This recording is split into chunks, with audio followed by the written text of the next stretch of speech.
Mai 53 avant notre ère. Le soleil saigne à l'horizon de la Mésopotamie septentrionale, un orbe impitoyable de fer incandescent. En contrebas, les plaines s'étirant vers la ville de Kar scintillent déjà de chaleur, l'air épais de poussière et de l'odeur de la terre desséchée. Caché dans un oued peu profond, une dépression creusée par des rivières depuis longtemps disparues, se trouve Arash, un éclaireur de la maison de Suren. Lui et ses 20 cavaliers sont immobiles, leurs formes se fondant avec la roche et les broussailles de couleur ocre. Seul le mouvement occasionnel d'une oreille de cheval ou le reflet d'une écaille de bronze sur leur armure lamellaire trahit leur présence.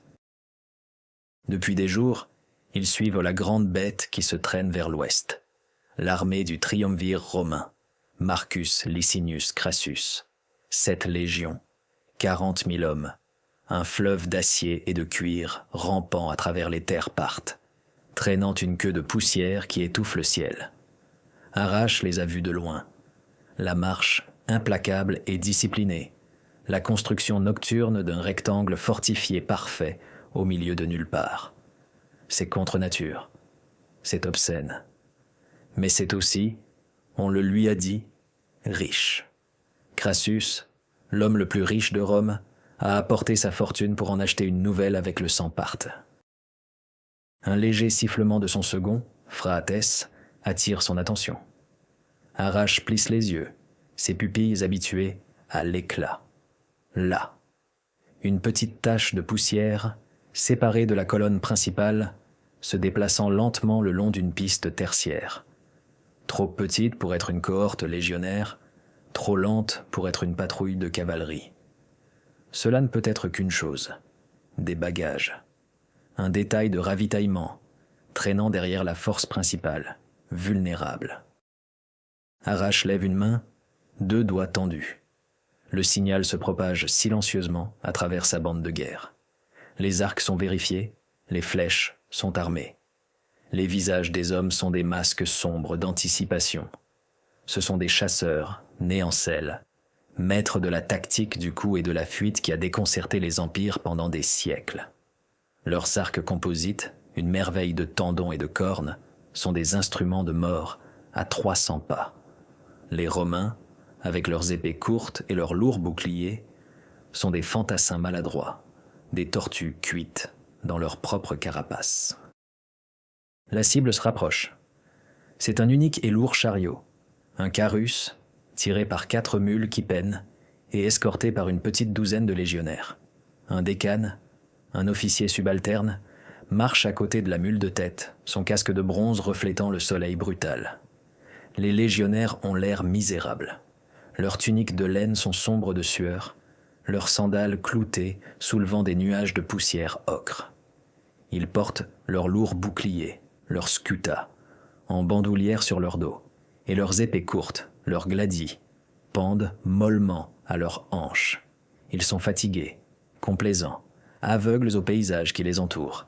Ils ne voient qu'un désert. Arash voit un terrain de chasse. Il attend qu'ils arrivent au niveau de l'embouchure de l'oued, que la chaleur leur ôte leur dernière vigilance. Le grincement des roues en bois du chariot devient un gémissement rythmique, un chant funèbre qu'ils n'entendent pas encore.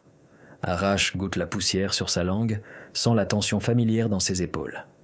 Il jette un coup d'œil à Phraates qui donne un lent signe de tête prédateur. C'est le moment. Arash lance un sifflement aigu semblable à celui d'un oiseau.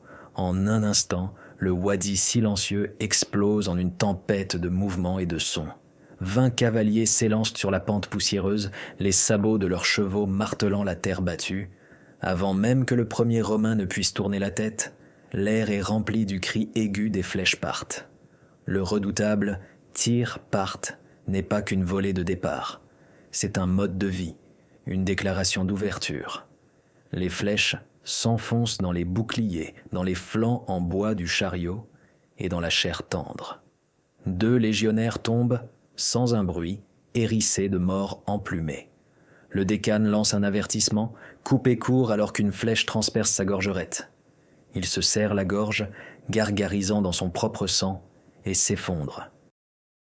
Les Romains réagissent avec l'instinct discipliné de leur entraînement, formant un cercle maladroit autour du chariot, leurs boucliers s'emboîtant. Mais ils sont trop peu nombreux. Arrache et ses hommes tournoient autour d'eux, un tourbillon de chevaux et d'arcs n'offrant jamais de cible immobile. Ils déversent, flèche après flèche, sur le nœud d'infanterie assiégé, une pluie incessante et piquante. Une mule, frappée au flanc, hurle et tombe, emmêlant son harnais. Le chariot cahote et s'immobilise. Ce n'est pas une bataille, c'est un massacre. En moins de 5 minutes, c'est fini. Le dernier Romain s'affale contre une roue, son bouclier hérissé de flèches, son gladius toujours serré dans sa main. Le silence revient dans les plaines, rompu seulement par le hennissement des chevaux partent et le bourdonnement des mouches qui se rassemblent déjà sur les morts. Arrache descend, son arc toujours à la main, et s'approche du chariot. Phraates sourit, essuyant le sang d'une coupure sur sa joue. Un don des dieux, Arrache, de l'or pour Suréna et de l'acier romain pour nous. Arrache hoche la tête, ses yeux fixés sur le grand prix recouvert de toile. Trésor, butin, les bagages personnels d'un riche légat peut-être, ou une caisse de paix pour les légions. Il arrache la lourde toile, son cœur battant la chamade à cause du frisson de la victoire et de la promesse de richesse. Mais alors que le rude soleil inonde l'intérieur du chariot, son sourire triomphant s'estompe. Il n'y a pas de coffre de pièces d'or, pas de gobelet en argent, pas de soie d'Occident. Au lieu de cela, le chariot est rempli jusqu'au toit de quelque chose de bien plus déroutant. Des sacs, des caisses en bois et des jarres d'argile scellées, le tout empilé avec une précision géométrique frustrante. Phraates crache par terre, son allégresse précédente se muant en dégoût. Du grain, grogne-t-il en donnant un coup de pied à un sac solidement ficelé. Une petite bouffée de poussière semblable à de la farine s'en échappe. Et de l'eau vinaigrée. Nous risquons notre coup contre les chiens de Crassus pour des rations qu'un bouc refuserait. Les autres hommes murmurent leur accord, retirant leurs mains des poignets de leurs épées. Le frisson de la chasse avait disparu, remplacé par la réalité prosaïque de la logistique. Le chariot n'était pas un coffre au trésor, c'était un garde-manger. Mais Arrache reste silencieux, son regard balayant le contenu avec une intensité troublante. Ce n'est pas le quoi qui retient son attention, mais le comment. Il passe une main sur une pile de caisses en bois, toutes identiques, en taille et en construction. Il désigne une petite étiquette en bois attachée à la corde d'un sac. « Varam », appelle-t-il, sa voix basse. Un vieux éclaireur, un homme dont le visage est une carte des campagnes du désert, descend de cheval et s'approche. Varam avait passé des années à commercer des chevaux le long des frontières de la Syrie. Il connaissait les étranges griffonnements des Occidentaux. Varam plisse les yeux en regardant l'étiquette. Sur sa surface, des lettres sont gravées dans le bois. Il les suit du bout d'un doigt, calleux. « Legs 4 », dit-il lentement, épelant les formes étrangères. « Cohorte 6 », « Centurie 2 ». Il relève les yeux vers Arrache, le sourcil froncé. C'est une désignation. 4e Légion, la 6e cohorte, la 2e centurie. Un silence s'installe parmi les hommes. Phraates ricane, mais sans conviction. Ils étiquettent leur sac de grains. Plus que ça, continue Varam, prenant une autre étiquette d'un sac différent. Celle-ci dit « Légion 4, cohorte 6, 3e centurie ». Il se dirige vers une amphore scellée, essuyant la poussière pour révéler des lettres peintes. « Posca », lit-il, la boisson aigre d'eau vinaigrée du soldat ordinaire. Et en dessous, la même étiquetage méticuleux de la légion, de la cohorte et de la centurie. C'était un système de distribution d'une spécificité terrifiante. Ce n'était pas juste un chargement de nourriture, c'était une livraison précise et calculée, destinée à des unités spécifiques, à des hommes spécifiques. Chaque sac connaissait sa destination. Chaque jarre avait un but. Il n'y avait pas de devinette, pas de scramble chaotique pour les provisions. C'était l'œuvre de scribes et d'intendants, une armée invisible combattant avec des registres et de l'encre. Arrache s'enfonce plus profondément dans le chariot, ouvrant l'une des lourdes caisses avec la pointe de sa lame. Le couvercle grince en s'ouvrant. À l'intérieur, niché dans de la paille, ne se trouve ni épée ni armure, mais les outils d'un autre genre de guerre. Des dizaines de têtes de pelle, la pala de fer semblable à une bêche. À côté d'elle, une pile de pioches à tête lourde. La dolabra, un outil brutal capable aussi bien de creuser une tranchée que de fendre un crâne. Il y a des scies, des marteaux, des cordes à mesurer enroulées sur des bobines en bois et de lourds sacs en cuir remplis de clous de fer forgés avec précision de tailles variées. Ce n'étaient pas les bagages de guerriers, c'était la boîte à outils des bâtisseurs, des pionniers. Les Romains ne faisaient pas que traverser cette terre. Ils venaient préparer à la déterrer, à la remodeler, à la posséder. Ils pouvaient ériger une forteresse en une seule nuit avec le contenu de quelques chariots de ce genre. Dans une autre caisse, ils découvrent une vision surprenante. Des centaines de lourdes pointes de fer à 3 faces. Ce sont des têtes de pila, les pointes mortelles du javelot lourd romain. Mais il n'y a pas de hampe en bois. Phraates fronce les sourcils. Pourquoi les porter ainsi? Un poids inutile. Non, dit Arrache en prenant un. Il est lourd, parfaitement équilibré. C'est efficace. Ils entassent plus de têtes dans un petit espace. Les hampes ne sont que du bois. Elles peuvent être faites de n'importe quel arbre. Mais ceci, c'est du fer romain, la mort romaine. Ils ne transportent que la partie qui compte. Tout au fond du chariot, rangé et protégé des éléments, se trouve un long étui cylindrique en cuir traité. Il est scellé à la cire portant l'empreinte d'un aigle. Arrache brise le seau et en fait glisser soigneusement le contenu. Pas un étendard de bataille, mais une collection de rouleaux de papyrus étroitement enroulés. Il en prend un et le déroule lentement, avec précaution. Les éclaireurs se pressent autour, jetant un coup d'œil par-dessus son épaule. Ils ne voient rien qu'ils puissent comprendre, et pourtant, tout ce qu'ils peuvent reconnaître. C'est un dessin, un diagramme complexe de lignes et d'angles, couvert de chiffres romains et d'annotations. Mais la forme est indubitable. C'est un carré parfait, une forteresse en miniature, complète avec des portes détaillées, des tours et des fossés défensifs. C'est le plan du camp même que les légions construisent chaque nuit. Un autre rouleau révèle la conception d'un pont flottant, chaque segment détaillé jusqu'à la dernière corde et la dernière planche. Un troisième montre une machine en bois complexe, une créature de levier et de cordes tordues, conçue pour lancer des pierres massives, un engin de siège. Arrache fixe le rouleau dans ses mains, le papyrus sec lui semblant soudain plus lourd que le plomb. La chaleur de la plaine mésopotamienne semble s'évanouir, remplacée par une terreur glaciale qui lui monte le long de la colonne vertébrale. Il comprend, enfin. Crassus n'avait pas amené une armée en partie. Il avait amené une cité-État mobile, un univers de guerre autonome, alimenté non seulement par le courage, mais par les mathématiques, par l'ingénierie, par une organisation implacable et écrasante. Ce chariot, qu'ils avaient pris pour un butin de trésors, était infiniment plus précieux.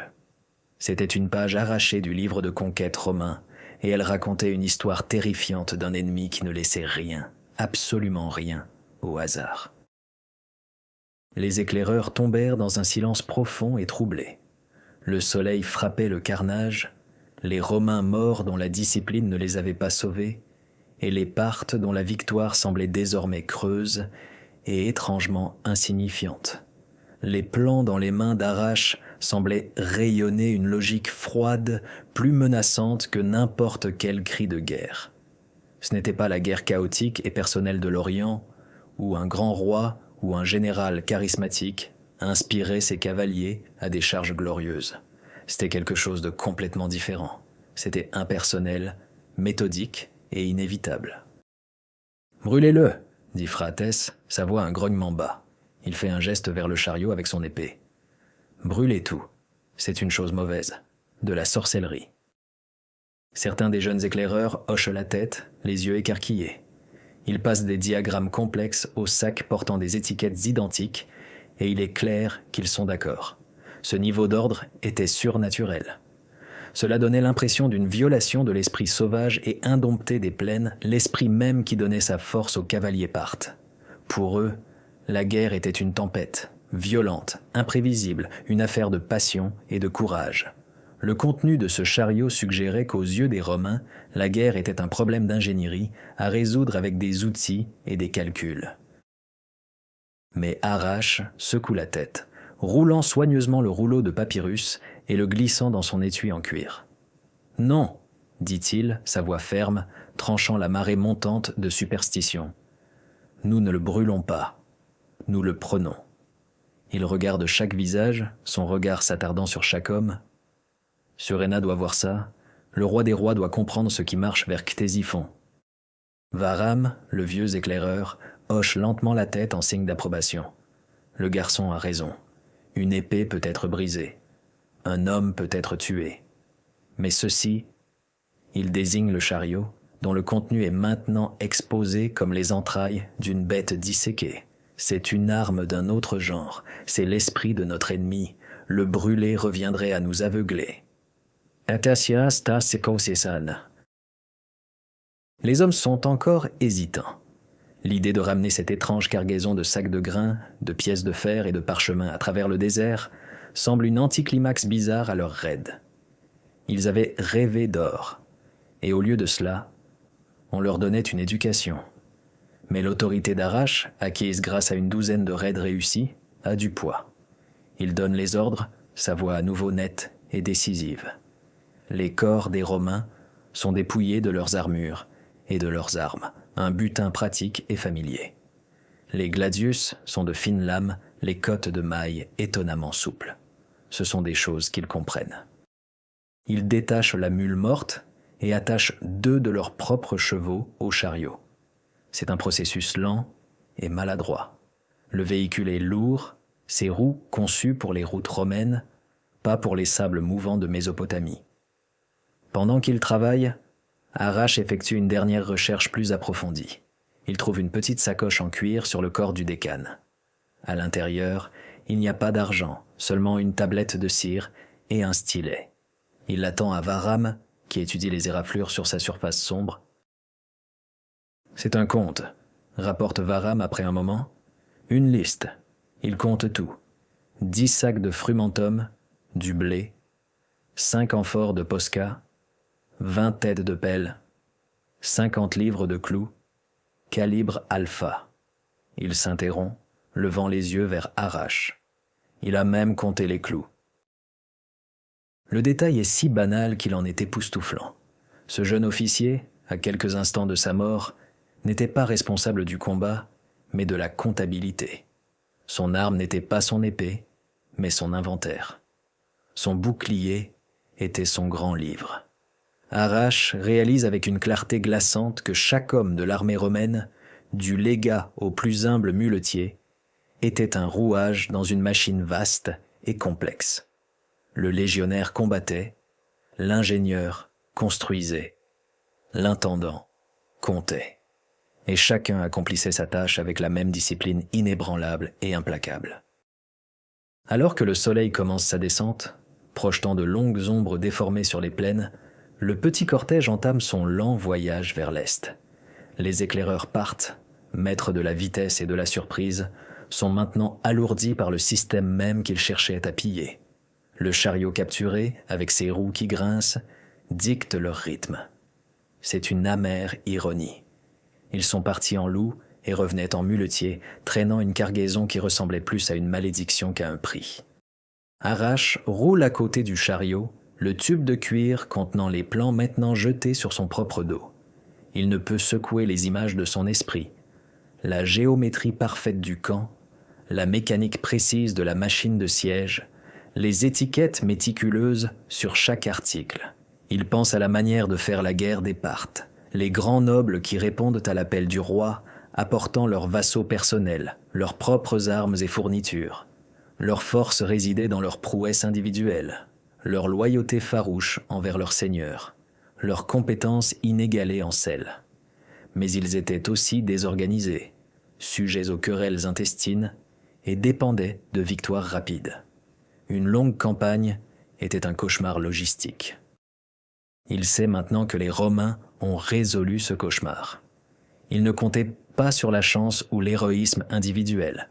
Ils comptaient sur la pelle, la scie, la bâque et le plan. Ils n'ont pas conquis de territoire. Ils l'ont consommé et digéré, le transformant en forteresse, en route, en dépôt de ravitaillement. C'était une armée de fourmis, chacune avec sa propre tâche, dévorant le monde une bouchée soigneusement mesurée à la fois. Les 40 000 hommes sous Crassus n'étaient que les mâchoires de la bête. La vraie force, la vraie terreur, résidait dans le système méthodique, irréfléchi, imparable qui les nourrissait et les armait. Arrache regarde en arrière vers l'ouest, où le nuage de poussière de l'armée romaine principale plane encore à l'horizon.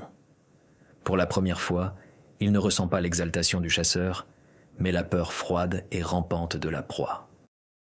3 jours plus tard, la petite procession couverte de poussière atteignit le principal campement parthe. C'était une ville tentaculaire et chaotique de yourtes en feutre, de lignes de chevaux et des bannières colorées d'une douzaine de maisons nobles, toutes rassemblées sous le commandement suprême de Suréna, le grand maréchal de Parthie. Le contraste avec l'image fantôme du plan du camp romain gravé dans l'esprit d'Arrache n'aurait pu être plus saisissant. Ici, l'énergie et la vie palpitaient dans un étalement vibrant et désorganisé.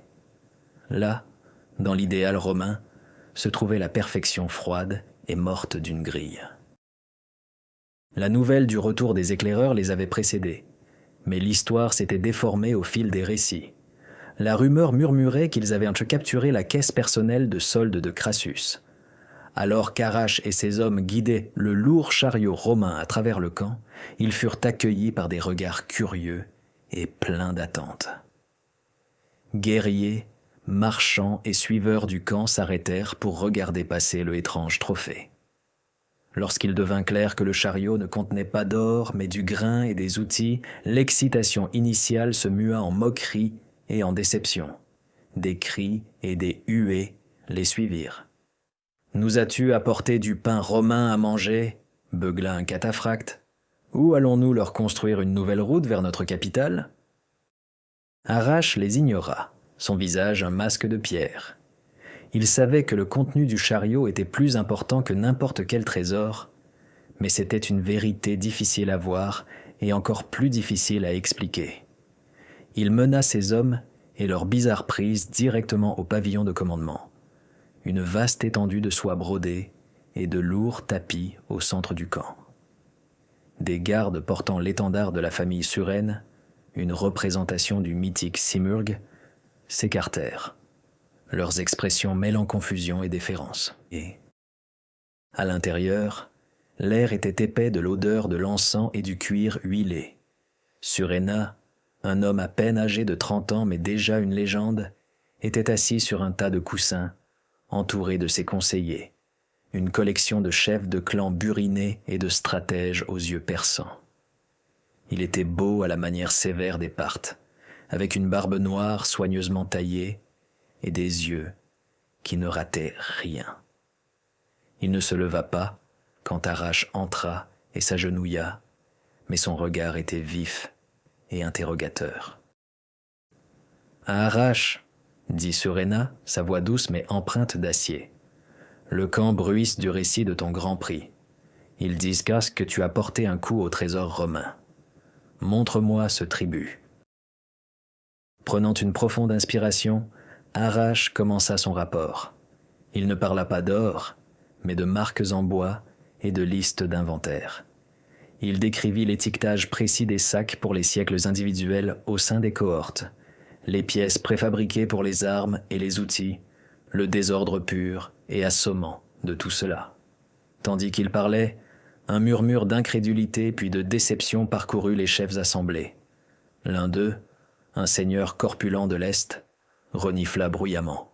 « Il nous apporte le grand livre d'un comptable, monseigneur Suréna. Les Romains mourront d'ennui avant de mourir de nos flèches. » Surena le réduisit au silence d'un geste de la main, ses yeux ne quittant jamais le visage d'Arrache. Il écoutait attentivement, son expression illisible. Quand Arrache eut fini de décrire le contenu matériel, il marqua une pause, puis décrocha lentement le tube de cuir de son dos. « Ceci, dit-il, la voix s'abaissant, est le véritable trésor. » Il s'avança et, s'agenouillant devant Surena, déroula soigneusement les rouleaux de papyrus sur une table basse. Les seigneurs partent se penchèrent, leurs expressions passant du dédain à l'incompréhension. Ils virent l'écriture étrangère, les lignes précises tracées avec le soin d'un architecte. Ils virent les schémas de la forteresse, du pont, du lance-pierre.